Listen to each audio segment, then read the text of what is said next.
EVM पर high court में हुई याचिका दर्ज। जिला कलेक्टर से लेकर चुनाव से जुड़े सभी अधिकारियों को हाईकोर्ट ने बजाई नोटिस, किया तलब।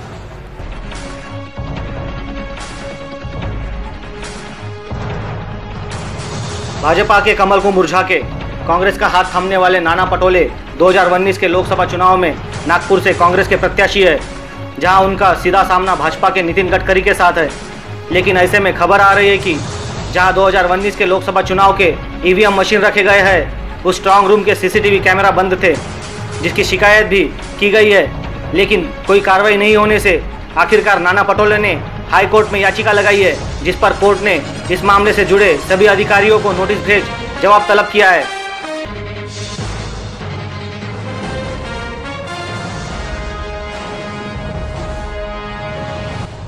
दो 2014 के चुनावी रण संग्राम के बाद जिस तरह से पूरे बहुमत के साथ भाजपा की सरकार बनी, उसी तेजी के साथ ईवीएम पर भी सवाल उठने लगे थे।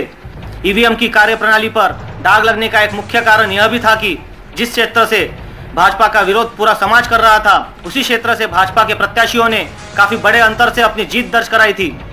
तो ऐसे में ईवीएम पर सवाल उठना तो वाजिब था। उसके बाद मानो ईवीएम पर राजनीतिक पार्टियों की ओर से रिसर्च शुरू हो गई।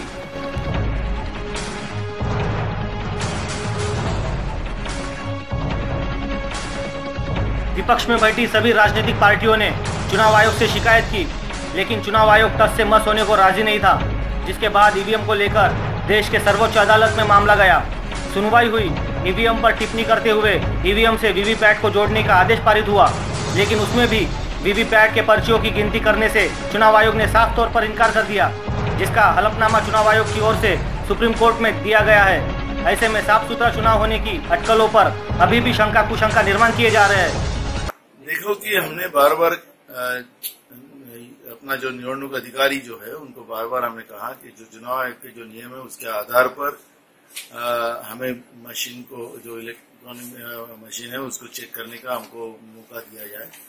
लेकिन कलेक्टर अपना एक नया नियम लगाकर बार बार हमें मशीन को जांचने नहीं दे रहा था, और इसलिए फिर हमें दूसरा रास्ता नहीं था। इसलिए हमने हाईकोर्ट गए। हाईकोर्ट ने आज डायरेक्शन दिया है कि हमारे जितना अधिकार हम लोगों का है वो उतने सभी मशीनें चेक करने का हम लोगों को हाईकोर्ट ने अधिकार दिया है।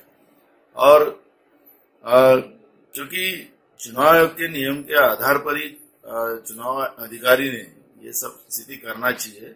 और लेकिन देखिएगा, आज से हमने मांगा है, आज से कोर्ट ने भी कहा है कि आज इनको जांचने के देना चाहिए, लेकिन कलेक्टर कहता है कि कल देंगे हम। लेकिन हमने उनको लेटर दिया है, हम आज से ही जांच लेंगे। तो आज चल रहा है संघर्ष। अगर कल और हम कोर्ट में हैं, कोर्ट कल फाइनल ऑर्डर जब आएगा तब हम मीडिया के सामने और आएंगे। सर, बार बार कलेक्टर साहब के ऊपर क्या प्रेशर डाला हुआ है? आपने हमेशा कंप्लेंट करने के बाद भी कोई सुनवाई? ऐसा है कि नियम के आधार पर कलेक्टर नहीं कर रहा है, तो इसका मतलब ये कहीं न कहीं दबाव में है। और चुनाव ये दबाव में नहीं होना चाहिए, लोकतंत्र ये पारदर्शिता में होना चाहिए। और हमने कहा कि फेयर चुनाव आप कलेक्टर जी करिए, जो चुनाव आयोग के जो नियम है उसके आधार पर होना चाहिए।